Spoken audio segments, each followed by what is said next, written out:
Ramogi en thuolo machielo madwani mondo mi arwaki ni machiegni weche wa manyien mag migago. Magi gin weche manyien ma wasebedo ka waluoni chakre ne piny nyaka gi sani. Nitiere matimore gi thuolo ni, nitiere bende mosetimore nyaka Ramogi. Wan ka nikech in mondo wamigi kuku gi duto, to mokwongo wayudo weche ma wamiyo pek. We have organized this meeting in western part of Kenya, specifically in Bungoma, is because it is a strategic location for us to promote peace. Maloyo jodolo 150 mag kanise ma imbo mar hoho marokako bago romo Bungoma mar lando kwe motelo ni yiero maduong'. Tumekuwa na malalamiko ya miaka 4 iliyopita, watoto wamekuwa wakianguka mtihani. Tumefunga shule kwa muda wa wiki 3 iliyopita. Romo mar nyayo kwe sikund primar ma Olaimutia orochore banka jonyuol moko ramo ni nyaka wil jopuonja dek mag sikund no. Sasa hata nikitembea barabarani na wale wenzangu wameenda shule na bado sijaenda, najisikia kama mimi ndo mpweke peke yangu. Jokanyo chwalo chenro mag neno ni jopuonjre duto donje sikunde sekondari kinde mamoko kuomgi kaka Robert Ayot manoyudo max 402 to podo kwa mimier.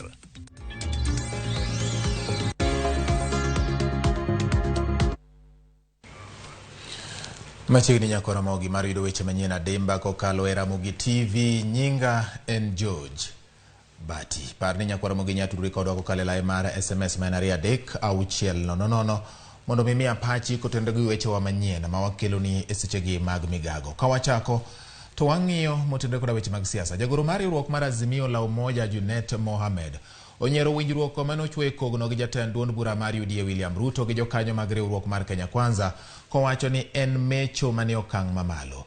Junet kono jo Kenya Kwanza to ahinya mago mancho donje riwruogno jumani ni gitang' ahinya gi chenro mar riwruogno pango kowacho ni gigo mondiki winjruogno en gik ma ok nyal timore. Bende wach makama oserluero gi gavana mar kaunti ma Mombasa Ali Hassan Joho mowacho ni winjruogno en twech manyasani. Jotelogo wuoyo e gwenge ma Malindi kama gidhi e nyime gi sero ombulu ne Raila Odinga motelo ne yiero maduong' mabiro. Winjane kaka weche chalo e romono matimore e gwenge ma kadho nam chumbi.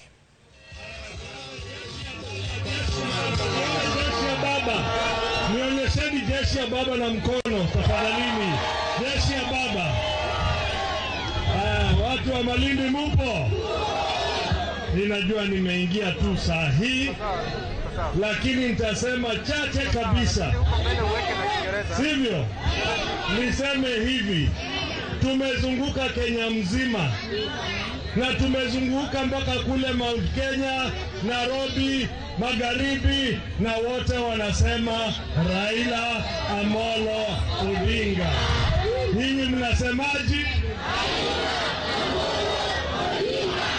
Ya pili, unajua Bwana Kingi alijengwa na mheshimiwa Raila, akafanywa mpaka waziri, akafanywa mpaka gavana.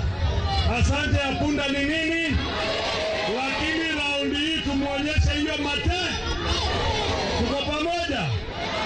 Ya tatu, muko na mheshimiwa Gideon Mung'aro na amekuwa mpaka meya wa Malindi. Si mnajua hivyo? Mimi nawaomba mumpigie debe. Mumekubali au mjakubali? Nikimalizia niwaambie hivi, tukichagua baba yeye hata bomoa nchi. Wale wengine watabomoa nini? Tukichagua baba atapambana na ufisadi. Wale wengine wako ndani ya nini? Kwa hivyo hawawezi pambana na ufisadi. Tukichagua baba, bei ya vyakula kutoka kwa unga, lazima serikali ya baba ione imekuja chini ili mwananchi wa kawaida asaidi. Tuko pamoja? Kwa hivyo mimi nataka kuwashawishi tarehe 9 mwezi wa 8 raundi hii kura zote za Malindi ziende kwa Raila Amolo Odinga. Shukran, asanteni. Haya, Malindi oye! Malindi oye! Sasa nataka kualika gavana. Wajana wale bandia ambao wameenda. Gavana mwenyewe ambaye ni acting governor anangoja kuapishwa, anaitwa Gideon.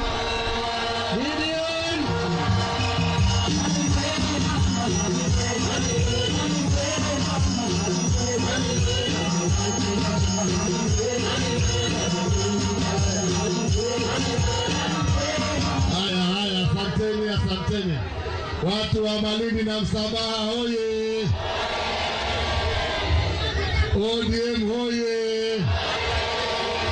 Hata nisalimiane kwa mikono, hata huko kwa mwenye mahema tusalimiane. Asanteni.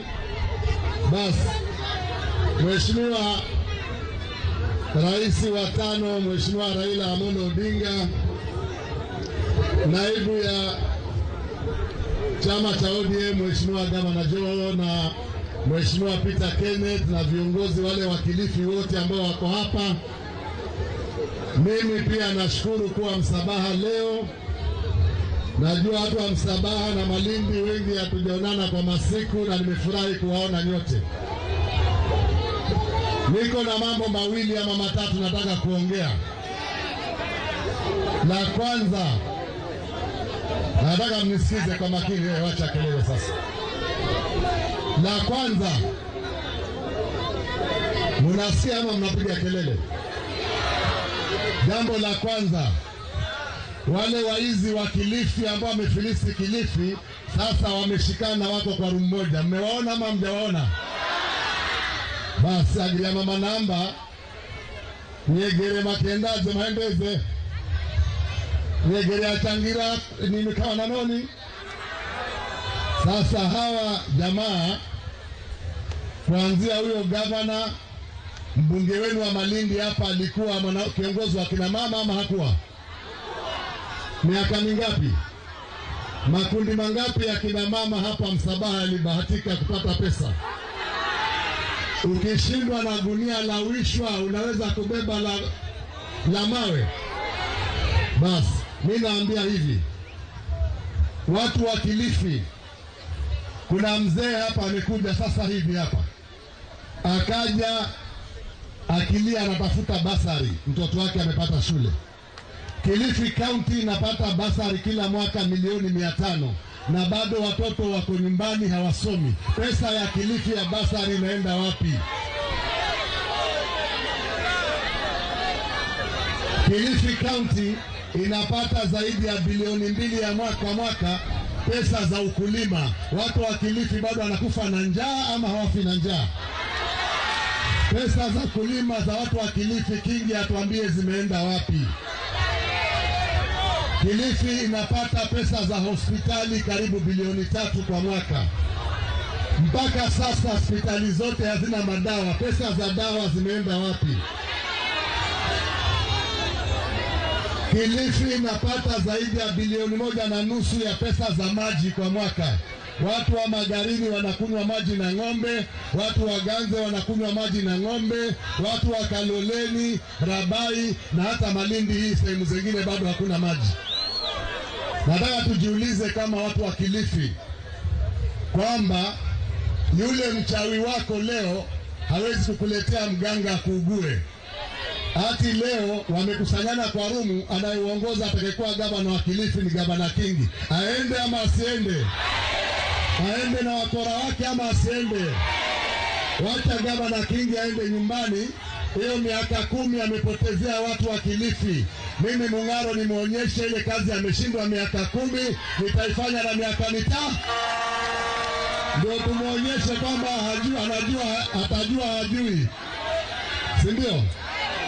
Na mimi nasema sio mdomo. Nimekuwa meya wa Malindi, mnajua kazi nilifanya.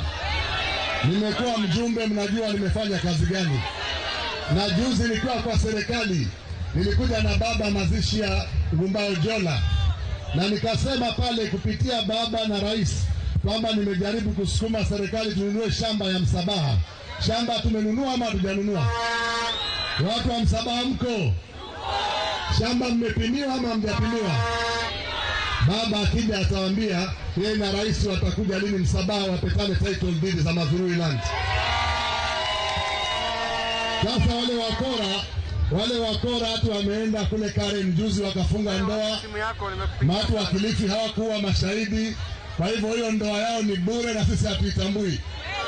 Mimi nataka kuambia Kingi akija hapa na wakora wake, hata mkiitwa mkutano bakini nyumbani, msipoteze wakati. Amepora pesa zenu kwa miaka 10, haina faida kumsikiza tena mtu kama huyo. Nyakwa Ramogi kakoro wuok e gwenge makadhoad nam chumbi wang'iyo mago motenre gi kwayo mag jodolo. Maloyo jodolo 150 mag kanise mopogore opogore mawuok Imbo mar Hoho mar Okak obagoro Bungoma mar lando kwe kindeni ma oganda ikore ne yiero maduong'. Jodologo kwayo telo ma ochung'ne tudruok kod keyo weche CA kod duol ma ochung'ne neno ni oganda jo Kenya odak e twech achiel NCIC mondo kaw ondamo ne josiasa magolo weche manyalo nyayo sigu e kind oganda. Okoni moko kuom josiasa osebedo kagolo dhok mag athuwe to onge ondamo malong'o mar chik ma osekawnegi. Kotenlegi koda David Munyere Sagana ma en jagoro maduong' mar kanise Thurka okwayo josiasa mondo we pogo oganda kendo giikre mar yie duoko mar yiero maduong' mondo oganda jo Kenya obi obed gi kwe bang' yiero maduong' mar 8. Bende gijiwo jopiny mondo nya kwe e mier mondo geng' lweny kod lala mag ngima mabiro kaluwore kod gwandruok mag udi.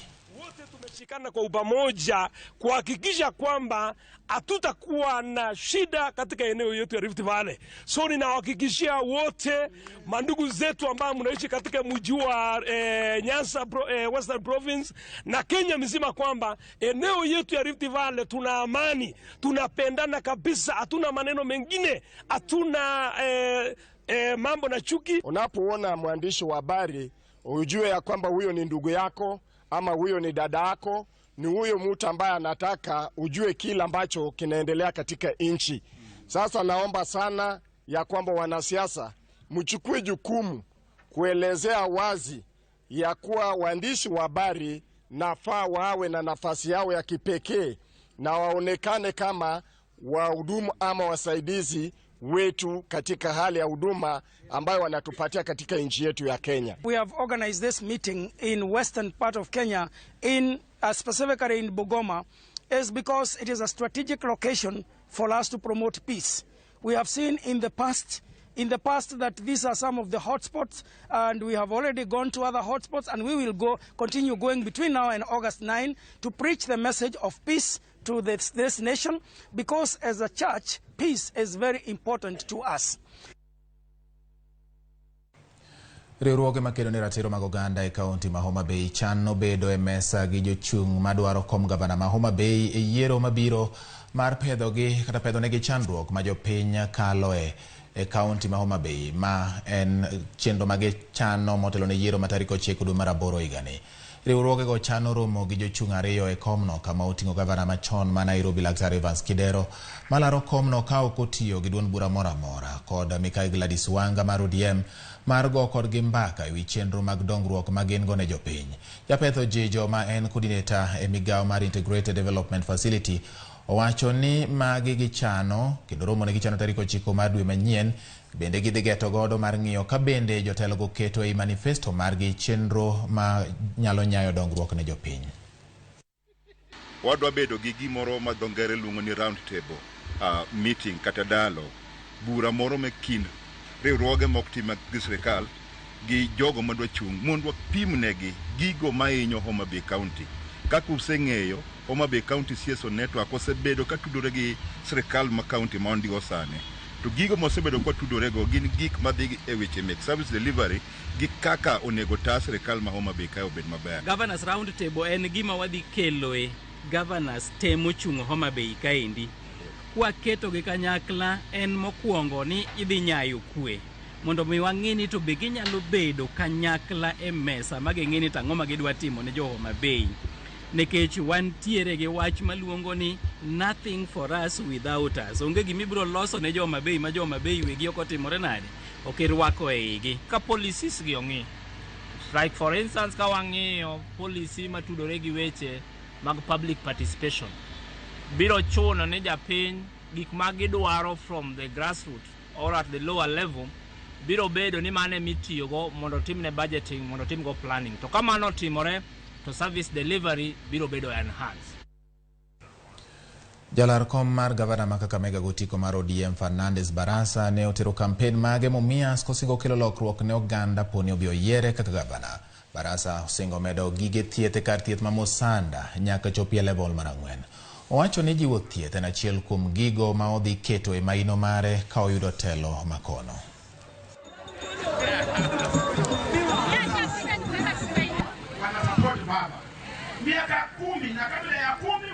Tunaenda kuleta maternity wing hapa, tunaenda kuleta madaktari na pia tulete madawa hapa. Semeni inawezekana. Musanda hoi. Wamama kwa. Jambo la pili, mimi nitatilia mkazo sana mambo ya World Fund. Kwa sababu najua maendeleo hapa Musanda. Jodak mag Garissa manigi tuoche mag wang' oyudo fuong'ruok bang' kane ochwalnegi thieth mar wang' maonge chudo. Jokanyo osetimo yeng'o ne ji maromo 80 ka moko kuomgi wacho ni pok giyudo thieth ma kamano kuom higni madirom 5. Jolony wacho ni tuoche mag wang' ma githoro yudogo jodak makono otenore kod kit chwech kod alwora ma ji odakie.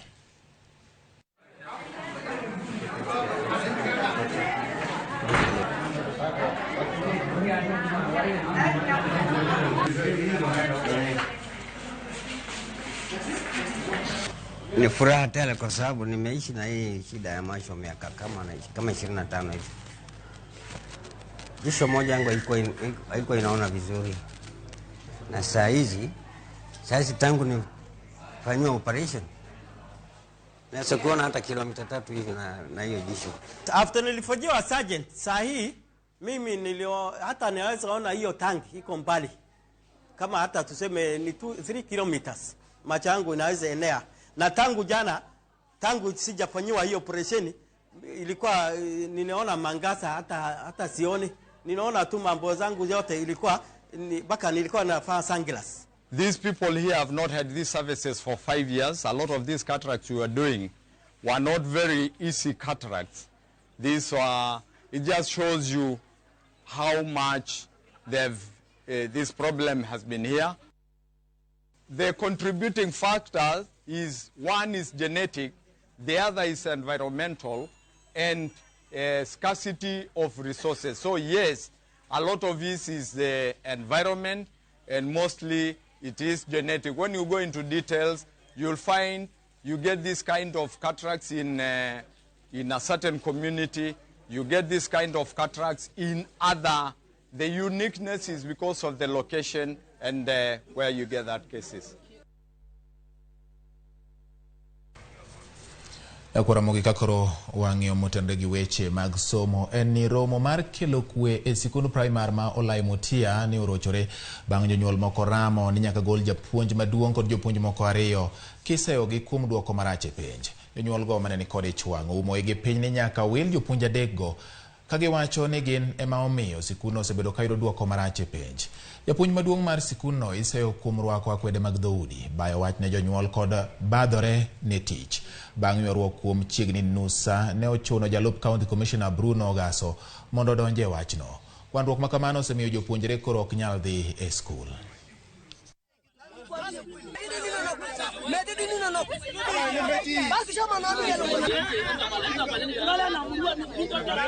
Tulikuwa na shida ya performance ya watoto, lakini tuliketi na wazazi na bwana Dia amekuja leo na tunampongeza juu amekuja na tumepata suluhisho ya kwamba tulikuwa na shida ya administration na amesema shule itaendelea na walimu wengine lakini administration tumekubaliana kama wazazi wasikuje au wengine wasimamie shule mpaka tupate walimu wengine.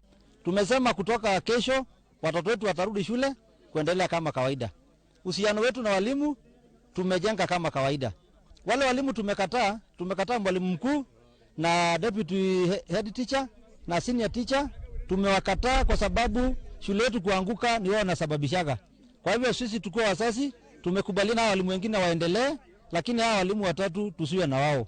Nimeongea kama wazazi na DO na chief kwa sababu wazazi wamesema wataki principal na DVD na makubaliana hawa haikuji na hata sisi wasasi wa Laimutia yamekubali kufungua shule, watoto arudi kesho na yamemaliza hiyo maneno. Nyakora Mogero ni mondo wayud thuolo mar kawo yweyo marwa mokwongo e weche wa manyien mag migago. Mag gin weche manyien ma bende waluoni godo ma osetimore chakre ne pinyru nyaka sani.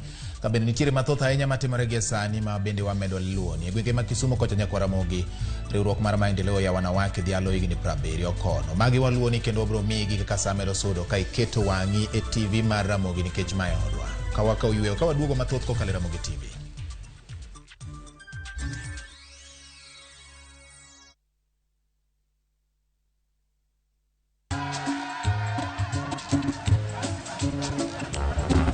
Niaje, unajua juzi nilisikia kuna politician fulani alisema kitu controversial sana, lakini si unajua vile watu saa zingine upenda kuongeza chumvi kwa story. Mimi nilikuwa nataka kujionea mwenyewe nisidanganywe. So ngoja kiasi.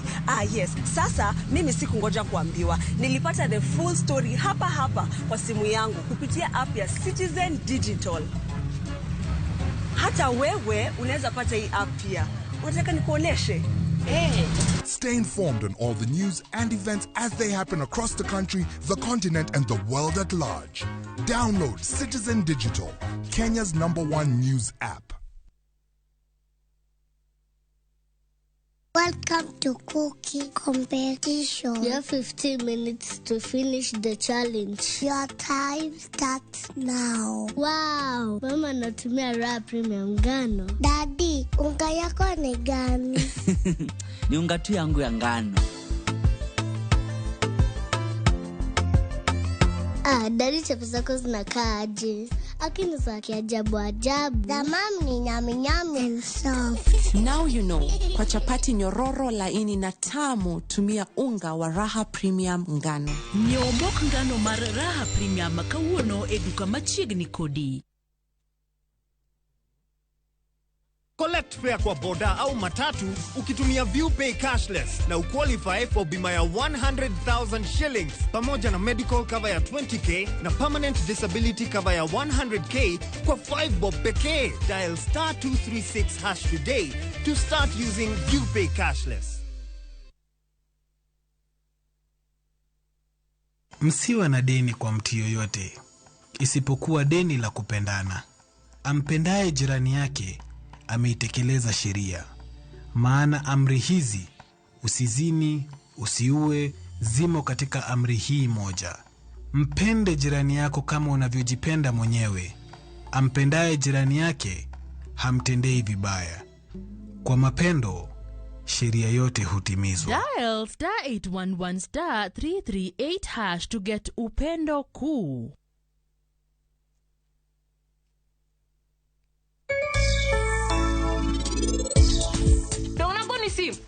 Sani nyisa gidogi mabutu mini ni ane makelo sidagi. Kemangin taku ya ini bibiro kaigo na koko wach pesa mani kelo na to be pesa loko chopele wata ibiro go na koko ne.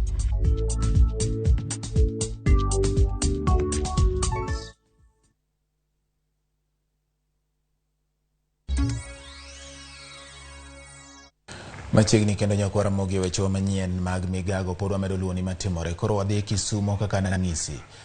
Riwruok mar maendeleo ya wanawake obago nyasi e kaunti ma Kisumu maringo higni 70 nyaka ne riwruogno chakre pachoka. Jotelo mamine mopogore opogore kaka Minodo Gai mar ODM Raila Odinga mama Aida Odinga oyuoro e nyasi no. Watudore kod jafwambo marwa ma Kisumu Millicent Adhiambo ma bende ogotache kama romo ni dhie nyime mondo mi onyiswa ni to weche mage matimore e romo mara 70 mar maendeleo ya wanawake to gin ang'o gini ma osewache gi moko kuom jotelo mamine ma oyuoro e nyasi ma tinendeni. Millicent Kiwinja achiel kachiel kuom nyaka Kisumu ilere Nyakora Mogi gik madhi nyime e romo mar maendeleo ya wanawake midhialo godo higni 70 nyaka ne chakre riwruogni.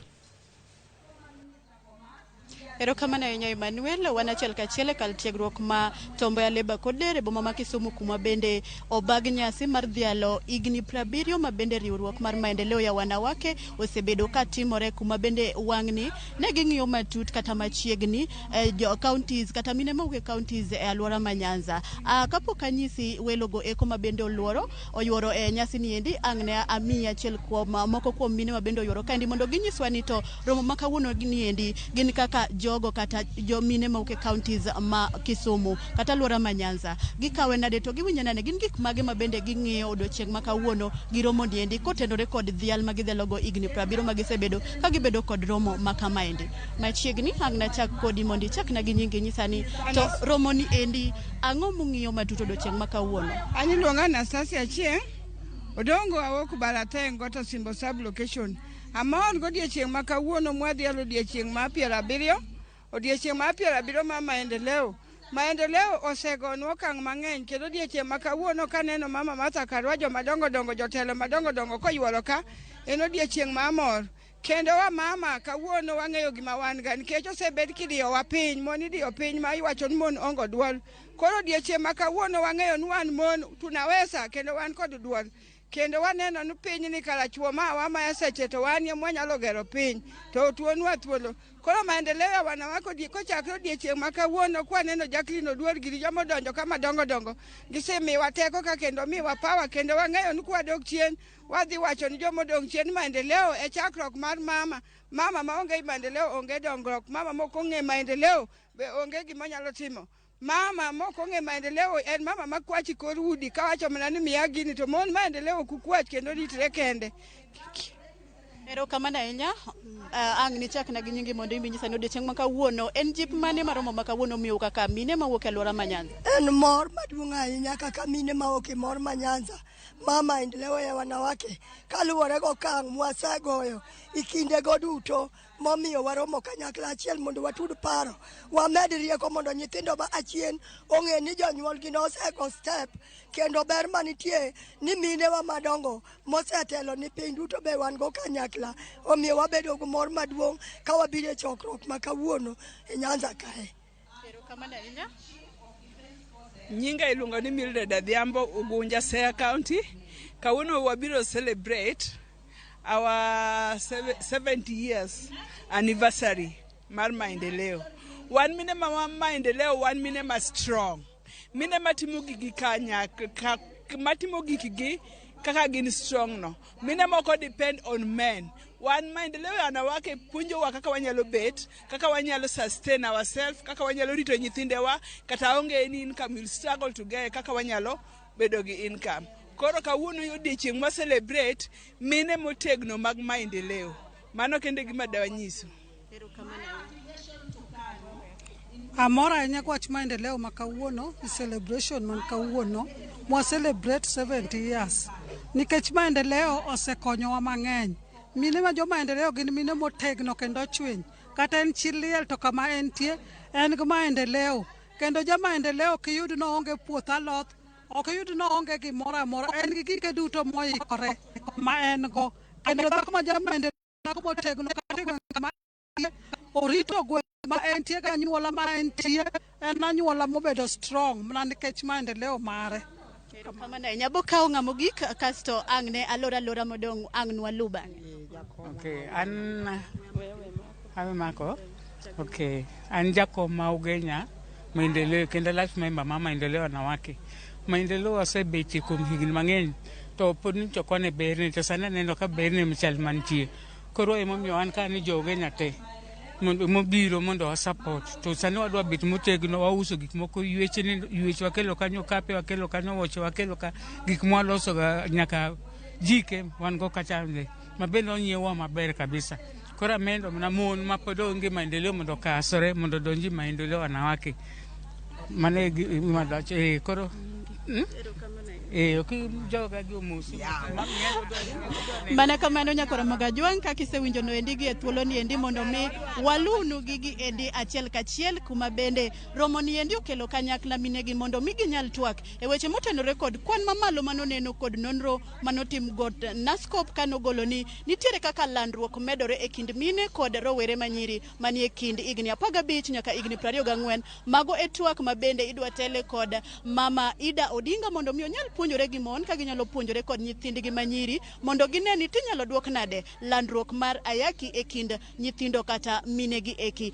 Kao kamano to modong wadhi luonu ka ang bende nyasi ni endi pod dhi nyime, pod wan ka endi wago tach mondo mi walunu gigi endi machiegni kaka gimedo biro, kaka gimedo timore, gigigo duto mabende jotelo mabende oyuoro ka endi mano moting'o jatelo mar Duond Buchnak Martha Karua, Women Rep Mamuranga Sabina Chege, Deputy Governor Manyeri Mano Caroline Karugu, kuma bende gidhi loso mondo ginyiswa ni mine wagi odiochieng' ma kawuono gidwaro jiwogi e yo machalo nade gi puonjruok mage maginyalo konyo godo rowere mabende osegolni tuochego endo landore e kindgi. Kao kamano to aduoke e studio nyaka Ramogi Ajwang mondo idhi nyime kod winjo wechewa mag migago matucho koni kod kocha wakelonu e studio wa. Emmanuel an kuomi. Erokamano ahinya nyako Ramogi, mana achiel kachiel kowuok Kisumu, kama ambe ageno ni chieng' moro iboluonga ni Emmanuel, manyiso ni Nyasaye ni kodwa. Wadhi nyime kod weche ma bende wuok e gwenge mag Nyanza kocha. Jopuonj maromo 6 mawuok e skul ka skul e kaunti ma Nyamira dhi nyime yudo tiegruok e wilaya mar somo mar CBC kaka yo mar keto ikruok ne jopuonj mag gidhi puonjo mabiro donjo e skunde mag sekondari higa manyien. Chenro ni tayo e sikunde mopogore opogore ka otelie kod jotend somo e kaunti ma Nyamira. Wadani mondo mwawinjane kowuok kuom jafwambo marwa Crispin Otieno mabende ni e gwenge mag Nyamira mondo nyiswa ni to chenro mar tiego jopuonj ne lai manyien mar somo kata CBC ni chalo nade gie sani. Ikruok mage moseketi, okenge mage magisegoyo mar neno ni jopuonj yudo tiegruok manimba mabiro konyogi e keto e tim kendo chopo dwaro mar CBC ma jopuonjre biro donjo e sikunde mag sekondari adundo kochakore higa manyien. Crispin Otieno kiwinja to koro thuolo en mari mondo nyiswa ni to chenro mar puonjo jopuonje wi wach mar CBC ni osechopo okenge mage e gwenge ma Nyamira. Mana kamano Emmanuel awinje yo makare antiere skul mar St. Kizito mantiere gwenge mag Burabu e county ni Nyamira. Koma jopuonj ma hao 400 ochopo e skundni ka yudo tiegruok maluwore kod chenro mar CBC kendo mana kaka ineno chien na kae ni magi moko kuom jopuonj mochopo ka achiel kod jotend jopuonj maneno ni eti weche mag CBC odonjo yo makare. Na hapa ningependa tu kuhusisha mkurugenzi kutoka tume ya kuajiri walimu nchini TSC aweze kutuelezea tu bayana kiini cha mkutano huu wa leo, alafu ni masuala kama yapi ambayo umekuwa mkifundisha walimu. Asante sana Citizen kwa kupata nafasi kuja kujumuika nasi siku ya leo. Kile ambacho kinafanyika hapa leo ni kwamba walimu wetu wa shule za upili wanapewa mafunzo kuhusiana na mtaala mpya wa elimu wa CBC. Kile kinachofanyika katika shule ya upili hii, zoezi hilo linafanyika kote nchini.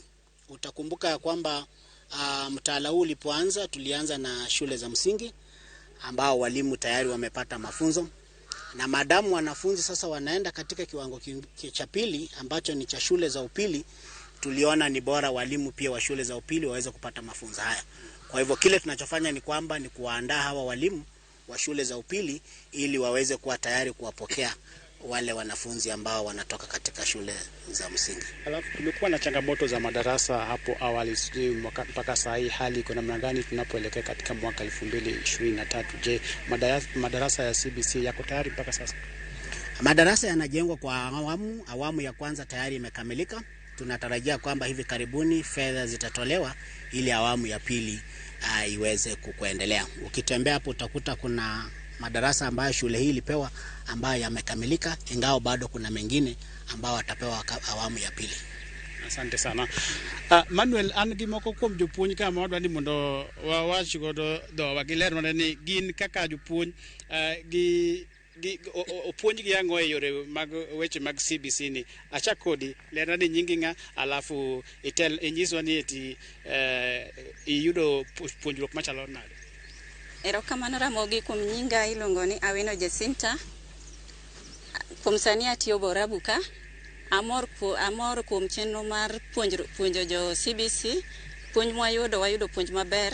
Kane wachako wuok tich nyaka sani watieko kawuono, wapuonjore kendo wang'eyo kaka wadhi rwako nyithindo go kwa yudogi. Chon ne waluor ni ka wayudo nyithindo gi wadhi bedo kodgi nang'o, lakini koa kuom puonj wang'eyo kaka wadhi bedo kodgi, kaka wadhi puonjogi kendo kaka wadhi nyisogi kaka gitimo gik moko. Kaka japuonj bentiere pek moro museneno to kaka ne un gi jotelo magu mane puonjo unyiso gi pek ma samoro uneno kaka jopuonj. Pek ma mane waseneno ne waluor ni to nyithindo gi kobiro to wadhi rwako gi nang'o nikech thoth gi gin nyithindo matindo, nyithindo ma higni 11 kanya 12. To kaluwore gi puonjruok wayudo kaka wadhi rwako gi, kaka wadhi bedo kodgi. Erokamano. Ana wuoyo gi japuonj machielo nyiswa ni iluongi ni ng'a, alafu nyisa ni ipuonjo kanye tiegruok mane miyudo odiochieng' ma kawuono. Erokamano Ramogi, an Monica Nyango Juma, apuonjo Borabu Teachers Training College, apuonjo jopuonj. Koro ka be abiro puonjo jopuonj secondary. Nyocha osetimnwa tiegruok wik mokalo. Koro timnwa ndalo 4, koro ndalo 4 gi wasebedo kwa puonjo jopuonj gi. To wadhi maber nikech giketowa gi discussion. Koro wadhi maber, wapuonjore, kendo ageno ne gimor kata kiwinjo kuom japuonj mokalo no, wadhi maber. Koro nyo wan ji ariyo, an gi wadwa manyo wabedogo. Erokamano. Awapo unaweza sema machache tu kama mwalimu. Yeah, I'd like to say that with the CPC training, I've learned a lot. We are now ready to receive the CPC students or learners from primary. We can engage them. We are now ready, and on the training that we have gone through, have got the skills, the teachers have shown the attitude, and now they are ready. And we can say comfortably that even if the students are coming tomorrow, we can engage them and we can make sure that every learner's potential counts and is achieved. Thank you. Asante. Kwa sekunde ya mwisho kama sekunde. Kwa majina naitwa Edwin Mwango Ngeri, afisa wa mawasiliano na teknolojia katika kaunti ndogo ya Borabu. Ningependa kusema kwamba hili zoezi tuko hapa kuhakikisha kwamba tumelifanikisha na kwamba walimu ndio waweze kupata mafunzo ambayo yatawaandaa ili kupokea wanafunzi wa CBC ambao wamekuwa wakifundishwa kutoka grade 1 hadi grade 6 ambao sasa wanatarajiwa kuingia katika junior secondary. Kwa hivyo tunapongeza serikali kwa kufanya maandalizi mema ili kuhakikisha kwamba walimu wale ambao watawapokea hawatakuwa na shida ama changamoto mingi, hata kama bado ziko, lakini wamehakikisha kwamba changamoto zimepunguzwa ili wanafunzi pia na walimu waweze kusoma na kushirikiana kikamilifu ili kuhakikisha kwamba wanaelekea katika chuo kikuu na colleges. Bati mogik akwayo ni mondo wamie thuolo mogik tu, alafu waduwe studio. Naitwa nani, alafu tuambie labda mafanikio mpaka sasa ya CBC. Nashukuru kwa nafasi. Naomba kuzungumza kwa Kiingereza. Amayeko George Mogaka, a teacher at Itumbe Secondary School and the Assistant Executive Secretary Kupet, Nyamira County. I want to confirm that the training started on Monday. The officers within Nyamira County and Borabu Sub-County have organized the exercise very well. The trainers have done a perfect job, and our teachers are ready to receive our grade 7 students in junior secondary. Having said this, as teachers, we must be able to point out a few of the challenges we envisage that the system is likely to face if they are not addressed. But one is the challenge on transition. As we speak, the government through the Ministry of Education has not given a criterion on how our children are going to transit from primary to junior secondary school. We are aware that our institutions across the country are not equally endowed in terms of resources. And therefore it is imperative that the Ministry of Education must come up with a criteria on who joins which institution so that we avoid confusion and chaos. Okay, thank you. Because of time, thank you for speaking to us.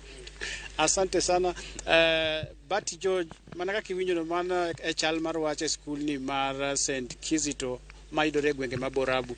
Ka jotelo mopogore mag jopuonj ka achiel kod jopuonj gi wuon wacho ni gin giikore ne CBC ma igeno ni biro chakore. CBC mar junior secondary school biro igeno ni chakore mokwongo Thurka higa mar 2023. Mane kaka weche mar wach, kendo wabiro medo kelo ni weche gi weche manyien ma saa 10 saa 1 kaachiel kod weche manyien ma saa 3. Bati Erokamano nya Chris Kaimi waler kowuok Nyamira ewi chenro mar neno ni okete tim dwaro mar lai manyien mar weche mag somo kata CBC. Nyakwara Mogi owuok Nyamira to waridore mana matin wadonjo e kaunti ma Homa Bay. Piny mangima dhialo chieng' jochiw thieth ma ong'ere kaka nurses magin siro mar chenro mag thieth.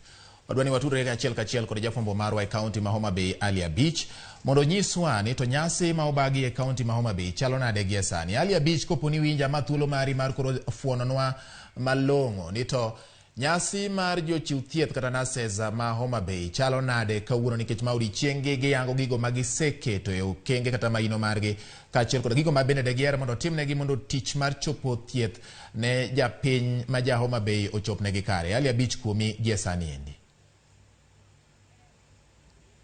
Erokamano George Bati ayudi makare kawuok achiel kachiel Homa Bay County Referral Hospital manitiere e chuny boma ma Homa Bay kandi. Mana kaka ing'eyo odiochieng' ma kawuono nurses e kaunti ma Homa Bay kandi oriwore kod jowetegi e piny Kenya kaachiel kod mago matiyo e ute thieth mopogore e piny mangima ka gidhialo odiochieng' kata gidhialo juma no ero mar nurses ma bende en juma ma jochiw thieth kata nurses osebedo ka go tarubini kaka yoregi mag tich osebedo ka dhi nyime. Ging'iyo midhiero ma samoro gisebedo go ka giyudo e chenro mag tich ma gitimo kaachiel kod ng'iyo ng'ai kata bedo gi mor kaluwore kod gigo eko ma gisebedo ka gitimo ne chenro mag thieth magitimo e ute thieth mopogore e kaunti ma Homa Bay kaendi. Gisane wan achiel kachiel e Referral Hospital ma Homa Bay kaendi kama kaka inyalo neno toka kaendi nurses obedo kaendi kendo nyasi dhi nyime ka giingo odiochienge kata giingo juma mangima mar nurses piny mangima ka nurses matiyo e ute thieth mopogore e kaunti ma Homa Bay kaendi oyuoro e Referral Hospital mar ingo jomgi ma kawuono gitimo e Referral Hospital kaendi. Bende jopuonjre mantiere KMTC ma bende somo thieth kata somo yore mag nursing bende oyore nyasi ni ka gin bende giriwore kod jowetegi mamoko matiyo e ute thieth mopogore e Homa Bay kaendi mar ng'iyo kata ng'iyo kengego eko ma gisegoyo e chenro mag thieth magitimo kaachiel kod midhiero ma samoro jokogi e ute mag thieth mopogore ma gisebedo ka gikonyo jopiny ka gichiwo negi chenro mag thieth. Achiel kachiel an ka kod achiel kuom jotelo mag nurses e kaunti ma Homa Bay kaendi ma wadwa ng'iso ni to gin kaka nurses ma Homa Bay kaendi gin sunga mane ma gin go e odiochieng' ma kawuono ma koro giriwore gi jowetegi mamoko mar ingo juma mar nurses kata chandruok mage ma gisebedo ka gineno e kinde ma gidhi nyime kod chenro mag chiwo thieth e ute thieth mantiere e kaunti ma Homa Bay kaendi. Machiegni biro chako gi nyingi ting'iswa ni to odiochieng' ma kawuono ma oingo juma mar nursing en kaka un kaka nurses ma Homa Bay kaendi gin sunga mane ma un go musebedo kutimo e Homa Bay ka to gin chandruoge mage ma samoro osebedo kuneno e yore mag thieth ma udogombe ni mondo sirikal ma Homa Bay kaendi ong'i mondo ngima mag nurses obed makare machiegni. Erokamano Ali, an Daniel Odhiambo Kuku, an man director man nurses e county mar Homa Bay. Kawuono wahingo odiochiengni, odiochieng' mar piny mangima kaka nurses nikech waseyudo ni nurses ema chiwo ng'eny mar thieth ma jowa biro yudo osiptal. Thieth ma wachiwo kuom thieth duto ma wachiwo nurses chiwo percentage 86 mar thieth duto. Kato be kuom jo thieth duto ma osiptal nurses okawo okang' kata asilimia mar 65 mar health workers duto ma thietho. To kato gik makelo jotuo e osiptal gin weche mag mine, nyithindo, weche mag mine mabiro e klinik ka giyach, mine mabiro e klinik kosenyuol, mine mabiro e klinik nikech kelo nyathi e klinik mondo chanji, mine mabiro e klinik to biro komo nyuol, mine be marito chuogi kata ward morwaki. Magi duto to nyithindwa manyiri ma dholuo moro luongo ni maboyo kata mosechopo adolescents mago wang'eyo. Koro iyudo ni gigi duto ka onge ng'ama iluongo ni sister kata nurse to ok wanyal succeed. In fact, nurse ema chalo en kisungu luongo ni gatekeeper, en mochiegni gi jatuo ma ng'ata ng'ata madwaro mondo ochop kuom jatuo kalo kuom sister kata nurse. Mae momiyo wamor odiochieng' ma kawuono kwariwore kod jowa mane kaunti mamoko ma Kenya kod piny mangima ni mondo wamor kuom gino maber ma nurses timo ne jotuowa kod ne jowa. Kaka nurses ma Homa Bay gin sunga mane ma un go sama koro udhialo juma mar nurses piny mangima. Ng'oma unyalo wacho ni usebedo go gi mor sama udhi nyime kod tije mapile ute thieth mantie Homa Bay kaendi? Wamor nikech mokwongo Homa Bay ka higa mar 2019 nono noyudo ni minewa matho ne chopo 516. Sani waseduoke chini nyaka 400. Mano timore nikech nurses. Waseyawo utewa mag thieth te nyaka dispensaries wachole mon. Kendo jok macholo kuonde gin mana nurses. Omiwa mor nikech waduoko gini kendo mondwa mang'eny tindo ok nyuol dala, gibiro nyuol osiptal. Omiwa mor. Nurses jochiw thieth kata kewa nurses ma Homabay ka osebedo ka ng'ur e deko mar osara masaka samoro osara osebedo ka deko. Kang'eni maendi bende osethiro tijeu mutimo e ute thieth mag piny owacho Homabay ka deko mar osara kaachiel kod ng'ur mamoko mosebedo kochwalo ne piny owacho ma Homabay ka.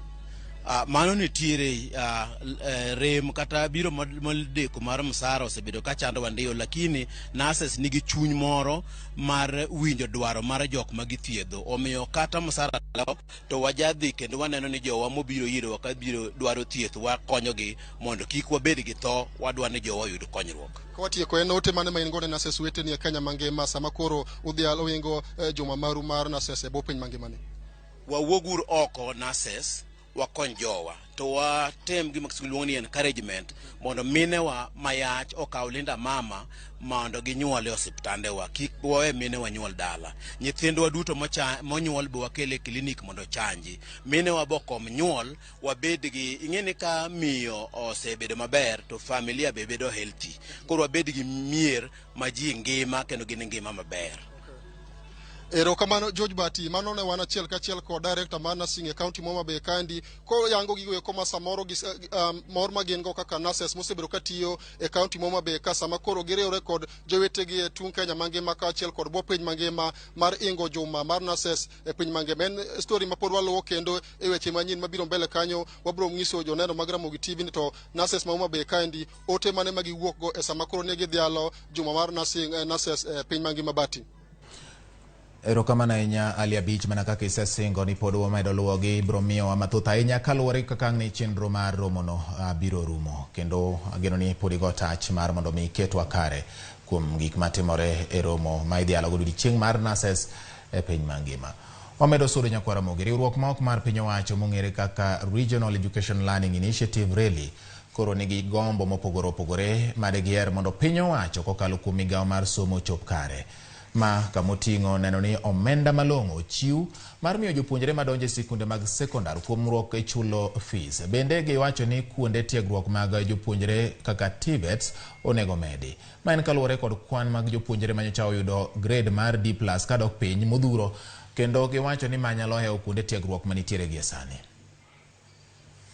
King'iyo kaka nyithindo nyocha timo penj, tiyudo ni 60% mar nyithindo manyocha timo penj oyudo grade mar D+ and below. Koro mae nyiso ni pod somo marwa mar secondary school Kenya ka pod nitie thoth nyithindo matimo penj lakini ok gitim maber. Iyudo ka koro grade ma giyudo ok en grade manyalo konyogi kata dhi e university kata sudo mbele mondo giyud kata na tiegruok mar okang' machielo maber. Nyaka sirikal ng'e malong'o ni giger more institutions mag TVET. Nikech iyudo ni kata sani we kata nyithindo moyudo D+, nitiere kata nyithindo moko mokala maber matinde ok dwa dhi e university, gidwaro dhi e TVET. Wadhi e gwenge ma Migori. Joriemb boda boda e kaunti ma Migori dwaro mondo piny owacho ter chenro mar ndiko joriemb boda boda ma osebedo ka itimo Huduma Center e kaunti e kor gwenge mondo gibed kod yot e yore mag ndikruok, ma bende en chenro ma itimo e Kenya mangima. Giwacho ni joriembo mag boda boda mathoth mawuok e sub counties kaka Rongo, Awendo, Uriri, Suna East, Suna West, Nyatike, Kuria East kod Kuria West nitiere kod pek e chopo e Huduma Center. Gimeno ni inyalo ket chenro no mar ndikruok mar jo boda boda e sub counties duto ne nyalo kelo negi yot ne joriembo mag boda boda, kendo giduto ginyalo wuok oko mondo gindikre chenro mane ochakore dwe achiel mokalo. Joriemb boda boda go bende wacho ni pok giyudo ler ka otenore kod okumba mar thieth ma onego giyudi ka okalo kuom chenro no. Sirikal osetimo gima ber, nyaka wamiye puoch gi pak. En mana ni kata obedo ni wamiyo gi puoch gi pak, to pod nyaka wachak wakwa nikech kwayo mar dhano ok rum. Pod akwayo kaka chairman ni ka giyie to gichak giparwa gi kamoro achiel. Kama giparwa godo en ni masins gi kidhi tiyudo ka ng'ato nitie ma amna Rongo. Ng'ama Rongo ni ok yot mondo mi oyud thuolo mar samoro biro nyaka koni, nikech oneno ni samoro pod muda nitie, ka ok kamano to nitie gima be diye matame chopo ka. Ka wanyalo bedo gi masins gi, to ng'ama ni Rongo rongo cha onego terne tera masin gi rongo kama intie cha. Ware nyocha nyaka kawuono pok ayudo message no. Tiende ni kata sani ng'ato danga nyisi na sendikora to ok odhi yie nikech onge notification manyiso na sendikora. Koro mano be akwayo sirikal mondo mi otemane ni ka ng'ato dikore immediately gi receive the details of giyudo details mag ng'ato to giorne message. Ji kuonde maboyo ka biro timo registration. Giga ka sani ngima bende tek, ng'ato neno ni onge tiende mondo mabor ko biro timo registration. Koro wakwayo sirikal machines mondo ternwa e kor gwenge.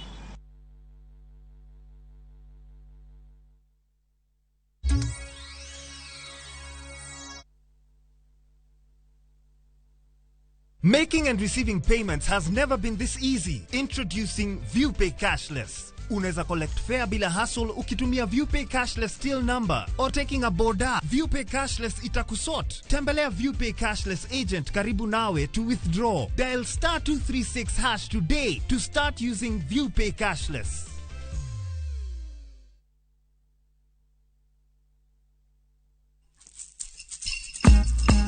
Nyakwar Ramogi ajuang. Bedulu mitni. Wanya wacho ni thuti tadoga donga rom ginera. En nyathi. Mando riwo jite. Kata mihia. Be ihere kendo inyalo wache maler kendo e yo makare kaka dwarore. Adwa mondo ang'e ni to filosofia mar joluo. Idwaro gimoro amora in gi wuoro gi gombo. To bende ing'eyo nond dhout luo kod sigand thuond luo. Joluo wacho ni gibed mayote ote. Yes. Tudri kod James Rabalakwase e Ramogi TV. Chieng' ngeso ka ngeso chakre saa 1:45 mamidhiambo e chenro mar Ahero Dhowa.